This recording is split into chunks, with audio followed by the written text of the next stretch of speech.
Hey, welcome to the Go-To Physio podcast, the podcast that helps you get real-world results with real people while also helping you become the go-to therapist in your town. I hope you enjoy the show.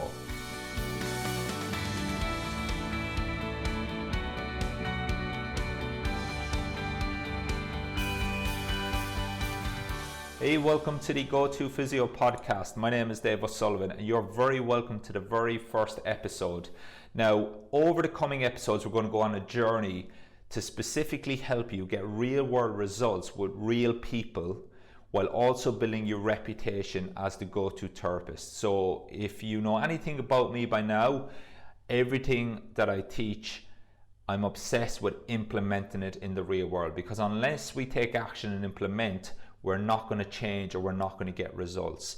Now, in this very first episode, what I want to talk to you about is I want to share my own business growth plan using the exact same step-by-step system that I use in professional sport and how I'm implementing that in my own private practice to build a profitable private physio clinic.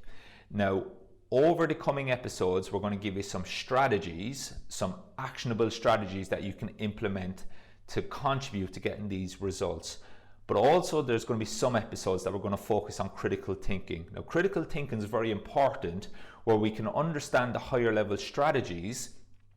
So then when we actually go to implement these strategies, we can see how they fit into the overall picture. Very, very much like a step-by-step return to play system.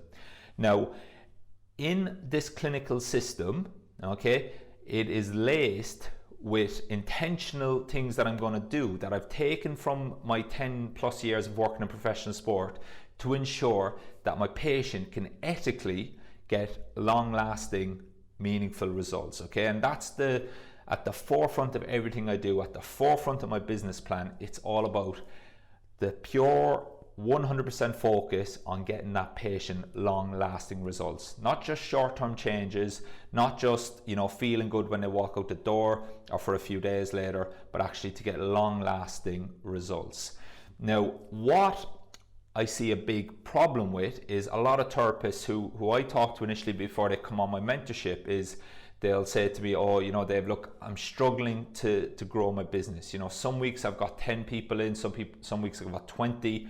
Other weeks I might have 4 or 5 people only in the clinic. Now, very often what I see this as a problem is it's actually an inability to fully utilize your clinical and communication skills. Okay, so what I see a lot of people do, the next question I'll ask them is, okay, well, how many sessions are you taking with these people? And they'll say, oh well, my average is probably 3 to 4 sessions per person. Now, I mean this very, very respectfully, but I am very, very skeptical that we can make long-lasting changes to people's lives in 3 to 4 sessions. For the vast majority of people who have had maybe more persistent, let's say, back pain for the last 4, 5, 6 years, etc. Okay, I'm just very, very skeptical of that because of my experience in professional sport and see what can go wrong if we push people too quickly. Okay, so what I see happen very often, I'm just going to give you an analogy of myself working in professional sport.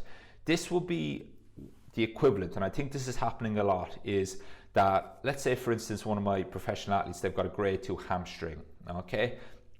Classic grade 2, no more, no less, classic grade 2, okay? So after 3 or 4 days, using some specific intentional hands-on desensitization techniques, finding out what's causing maybe that hamstring to overload in the first place, taking care of that stuff, so then when we test our key performance indicators, such as our knee flexion test or supine hammy bridges, that person becomes asymptomatic, okay? And it's not unusual for us to get a grade 2 hamstring asymptomatic after a week, okay? And I'm sure a lot of other therapists have similar experiences. So what that would be the equivalent of me doing is, after a week with a grade 2 hamstring, the player comes in and he tests negative, any pain with that, good strength, power, it feels like it's coming back again, good intent. Okay, you're ready to go back in training, okay? So this is what I think I'm seeing a lot in private practice, is this mindset of just because the pain is gone now, okay, we're good to go. okay? Whereas what a lot of pro sport therapists will tell you is, if I sent that player back a week after the original injury, the day that he got pain free, right, you're playing tonight, and then we put him into the game, the chances of that athlete having an ability to get through that game, it's probably very, very slim, because probably what's going to happen is his first sprint, he's probably going to tweak, tear it, cause more damage again. Okay, so what I need to do in the professional sporting world is I need to make sure that that athlete can go through a simple, logical, step-by-step graded exposure program, so that I know with the absolute confidence that he can tolerate, and his hamstring can tolerate, the loads, the demands that's going to be placed upon him when he gets back into a game or whatever situation, okay, that he needs to be able to get back to.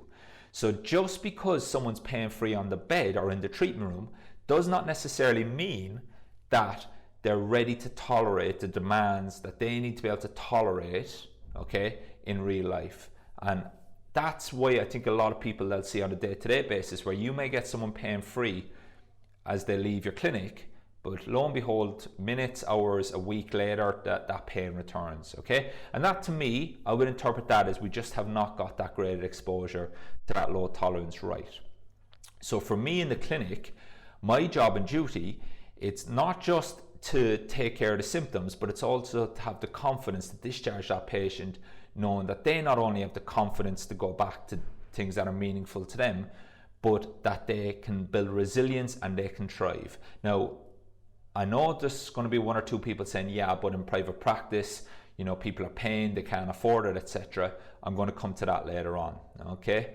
That's an interesting angle, and I'm going to share with you exactly the issue with that thought process shortly.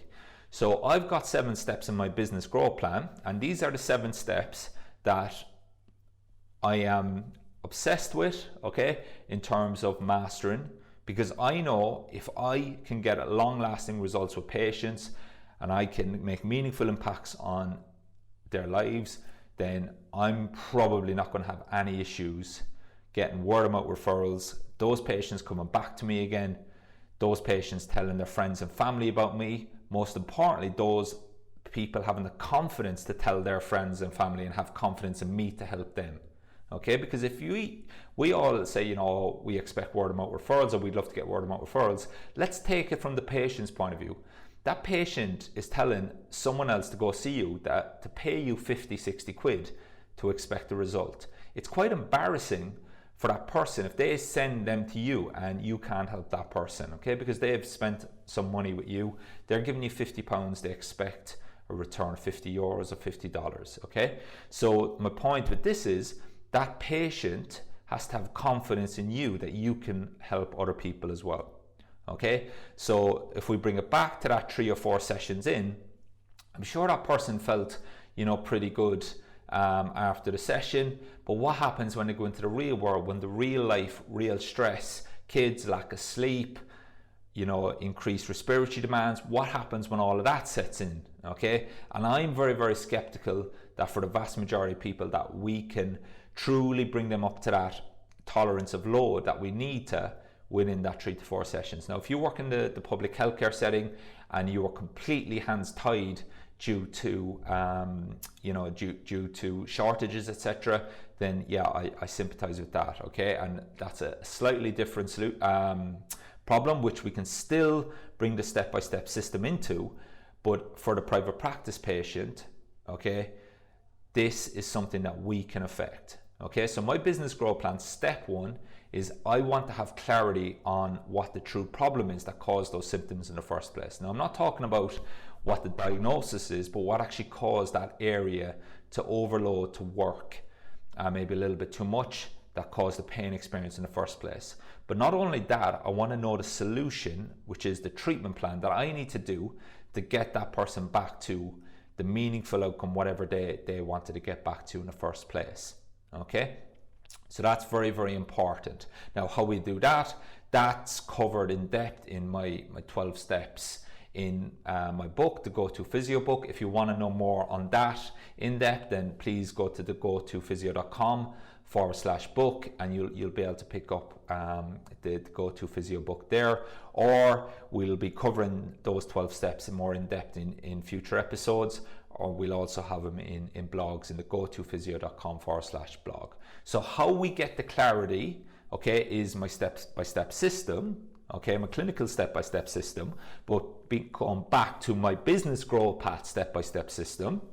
Okay, my step one for myself and all my therapists that work for me is I need them to have clarity on what the true problem is and to have also an idea of the solution. So what I mean by the solution is that graded exposure step-by-step plan that's going to get them to the outcome that they want, not just help ease their back pain. Okay, so after that initial assessment, do you have an ability to outline a skeleton of a treatment plan? Okay, that's going to be meaningful for the patient, that's going to take into consideration the outcome that they want, okay, that's specific to their lives and specific to the loads that's going to be placed upon their body. Okay, so that's my first step. And for a lot of therapists, and I mean this respectfully, a lot of therapists after an initial assessment, they're still struggling to find out where to go next. Okay, they're just going to fall into this trap, and I was there for a little bit myself when I started out, of okay, you've got back pain, I'm actually not going to have any critical thinking or higher level questions. I'm just going to straight away go through my assessment, go through the motions. You're lying on your front, you're getting an elbow in the glutes, you're getting an elbow in the QL, and we're going to give you some glute strengthening exercises because you got back pain. Okay, rather than asking yourself the higher level questions and going through the steps. Okay, so out of my successful discharge blueprint or my step-by-step system, okay, steps 1 to 4 are all about understanding the patient's story and then making sense of their story with what I'm seeing in the objective assessment, and we'll be talking about that in future episodes, okay, or components of that. So once we have an idea of the problem via the objective assessment, and we also know what we need to do now to undo this problem and get that person back to that ideal outcome, what that's going to allow us to do then is step 2. So step 1 is clarity on the true problem and the solution. Okay, and again, I've got a nice graph of this in my blog that I've done, the accompanying blog for this podcast. So if you want to look at that blog, you know, if you're driving, you know, when you get home, whatever, then head over to thegotophysio.com/blog, and you'll be able to see this episode accompanying blog, how to make sure you're truly maximizing your clinical skills to build a profitable physio private practice without feeling salesy, using the exact same process I use in pro sport. Okay, so you'll see that title in the blogs. Okay, and then if you click on that, you can see the nice graphic there, and you can also download it if you want it. Okay, so that allows us to get to step 2, clarity on the true problem, have the solution, be able to design a treatment plan, okay, or an outline of a treatment plan specific to that person. Okay, of course things may change as we go through the sessions. I'm not saying that you're going to have to be rigid and stick to this plan after the initial assessment, but you should have a fair idea of what's going to happen. Now, why this is critical is this allows step 2 to happen. Now, step 2 is the therapist is able to effectively explain the problem and solution to the patient. Okay, so now we're switching gears a little bit from clinical skills, and we're starting to look at our communication skills. Now, communication skills is a subset of clinical skills anyway, in my opinion. Okay, now I've a term which I don't think I've come up with by any means, but it's a term I use a lot, called effective explanation. Okay, I use effective explanation. We teach effective explanation in my mentorship, and it's a big part of my mentorship. Okay, because it's all good you understanding the problem, the solution, but the patient not knowing what the problem is. And if you can't communicate effectively to patients, then you will struggle, in my opinion. Okay, it's a very powerful skill, and I think some therapists who maybe won't be as strong clinically, but they've got really good communication skills, they're likable, they've got a good personality, they can, you know, they're a people person. I think those therapists are probably going to do far better in life than therapists who, you know, they struggle to show empathy, they can't talk to people, they're not personable, but they may have the best clinical skills in the world. Okay, so in an ideal world, we'll have both. Okay, so what that allows us to do is it allows us to effectively explain the problem and solution to the patient. If we can effectively explain the problem and solution to the patient, that allows step 3 to happen. Okay, this is my business growth plan. This is the exact thing that I need to happen in my clinic, okay, to have a profitable business ethically. If my therapist can effectively explain the problem and solution to the patient, then the patient has complete clarity on the problem, just like the therapist had, and they also have clarity on how to fix this problem in inverted commas, but most importantly, they have the plan in place to get them to that desired destination that's meaningful to them. Okay, that's very, very important. So it's not only critical, in my opinion, that the therapist has clarity on the problem and the solution after the initial assessment. Now, you will always have an outlier of a complex patient where there's a lot going on, and that first session you just need to settle symptoms down and then you can get a better idea. I'm not talking about that more complex patient. I'm talking for probably 90% of patients that are coming into us in private practice with musculoskeletal style injuries. We need to have that clarity. The patient also needs to have the clarity on the problem, and they need to know the plan. Okay, now what does that allow us to do? That allows us to set expectations with the patient. Now, there's a very nice equation that I love, okay, that I picked up from a non-physio, okay. Expectations minus current reality equals, and I've just put in the word patient, patient's level of happiness. Okay, and if you think about that equation, it's very, very powerful. The expectations that the patient's expecting versus minus what they're getting at the moment is going to dictate how happy they are with the treatment plan. Okay, so if this person's coming in and they think it's going to be a 2-session thing, you know, this is going to be a quick fix. They've had this back pain for 6 years, but you know, their friend down the road told them about you.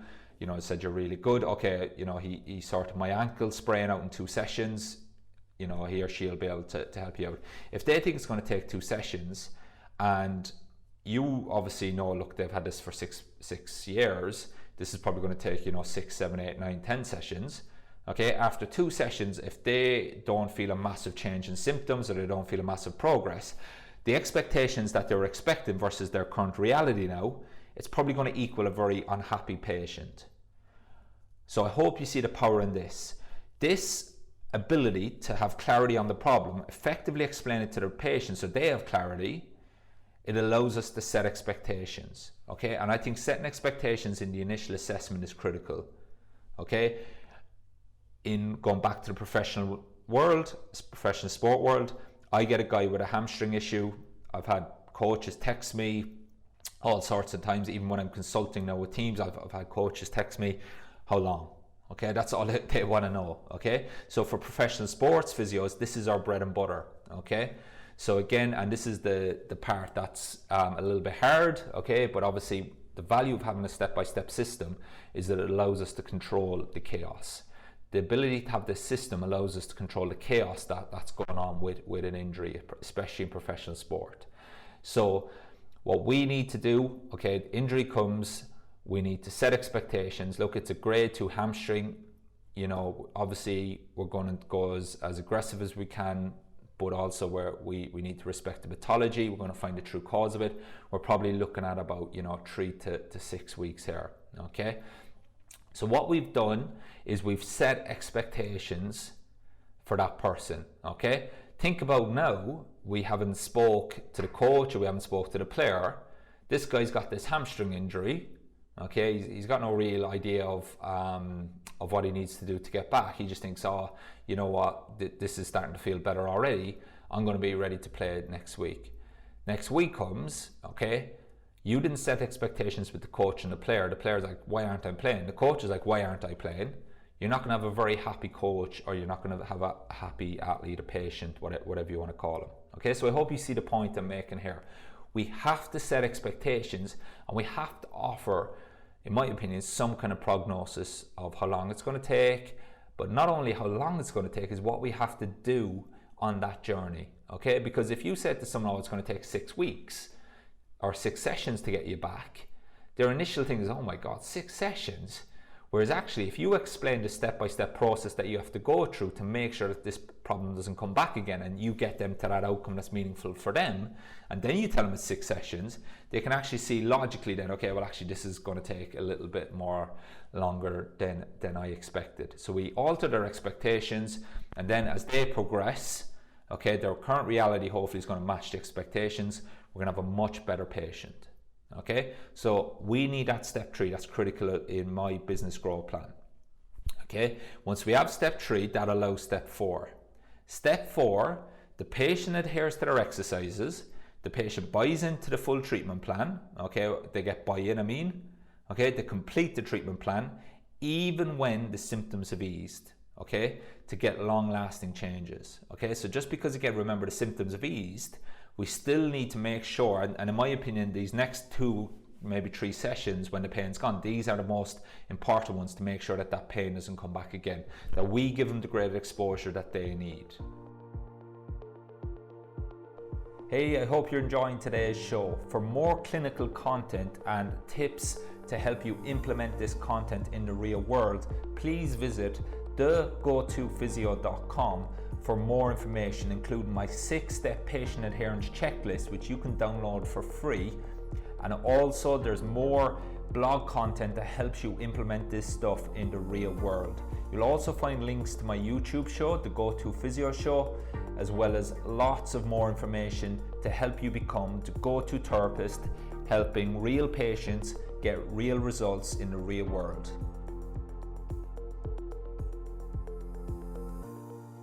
That's step 4, patient adherence, patient buy-in. They complete the treatment plan when the symptoms have eased. They don't just drop off or cancel. Okay, step 4, you're going to solve a lot of these problems and stresses that private practice owners, that a lot of therapists have. Okay, you're going to solve a lot of that stuff by solving step 3, which is the patient has clarity. By solving step 2, that you can effectively explain the problem solution to the patient. By solving step 1, which always comes back to the therapist needs to have clarity on the true problem and solution, that they're able to design that treatment plan.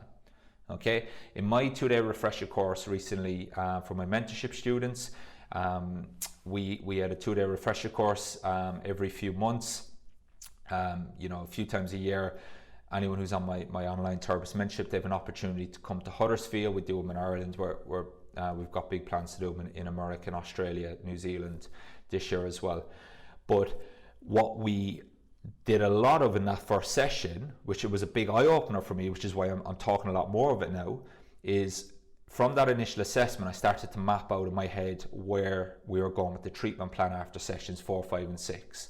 Okay, and I'm putting a lot more emphasis on that and the ability to do that and the skill sets to do that in my own mentorship now. Okay, because it dawned on me actually therapists weren't starting to think like this after the initial assessment. Okay, whereas as I said, for myself and probably a lot of other pro sport physios, it has to be second nature, because we have to give that prognosis of what how long it's going to take. So getting back to step 4, patient has adherence to the exercises. We get buy-in to the full treatment plan. They complete the treatment plan even when symptoms have eased to get long-lasting results. That then allows step 5. So step 5 for me from a business plan is increase the referrals, word of mouth referrals, due to happy patients that got results. Every patient that comes to us, they hand over money, they expect results.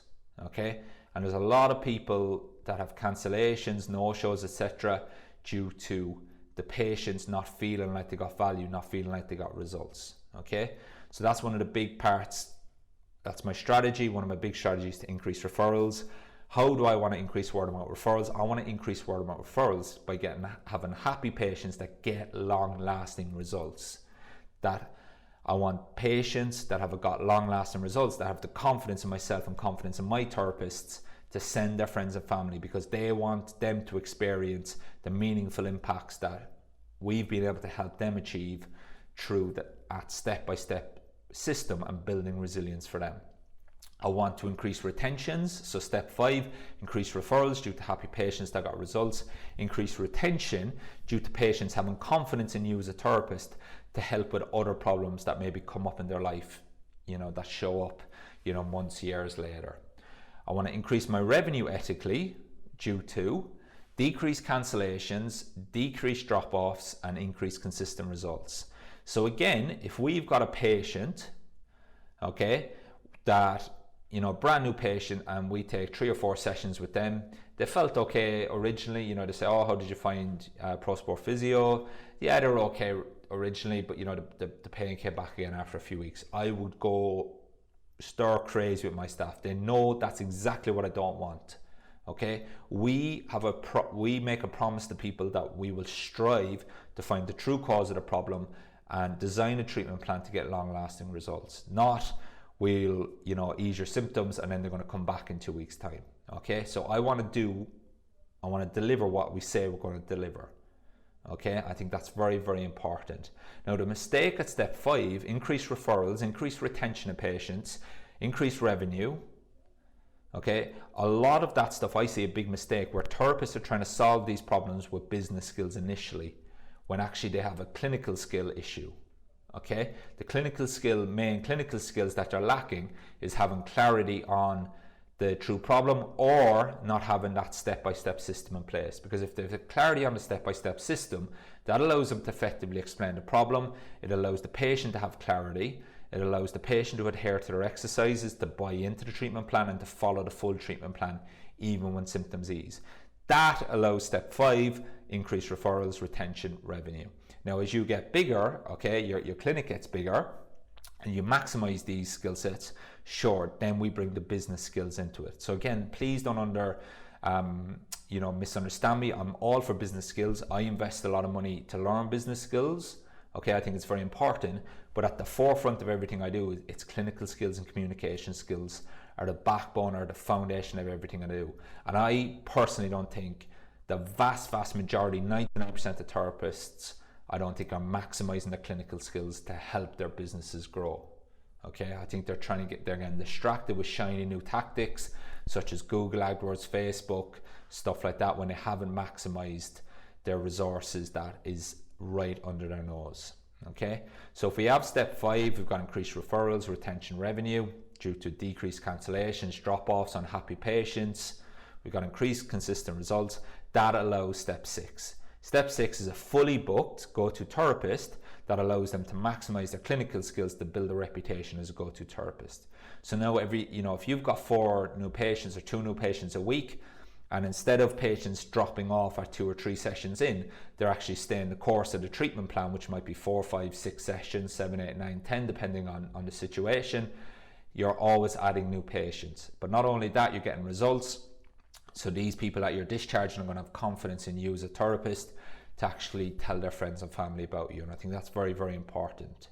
Once we've got a fully booked go-to therapist clinic, okay, that we've maximized our clinical skills to build a reputation as a go-to therapist, then that allows step 7, which is to hire other therapists to build a profitable business that mitigates the risk for me and my family and allows you the opportunity to have a great work-life balance. Okay, so for me, it was all about getting busy, building that word of mouth reputation, then hire other therapists, but then I go back to step 1 with them and make sure that they've got clarity on the problem and the solution. So most therapists who come into my clinic, they're not allowed work pretty much unsupervised, okay, for the first, at least 3 to 6 months.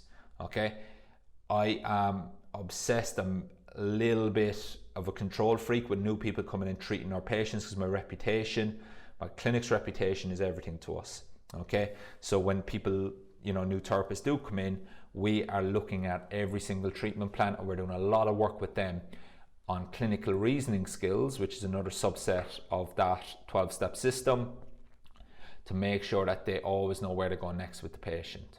Okay, so I invest a lot of time clinically in my therapists. We've ongoing we do in-service trainings every single Friday.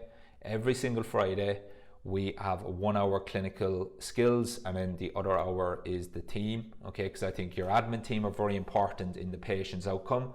Okay, for us at Pro Sport Physio, it's a team approach. My admin team are just as important to help that patient get the ultimate outcome as my therapist. Okay, and I'll talk a lot about that in future episodes. Okay, so that allows us then at step 7 to really, as you know, we start to hire out these other therapists, we start to get busier, we have more revenue, we need a bit more cash flow.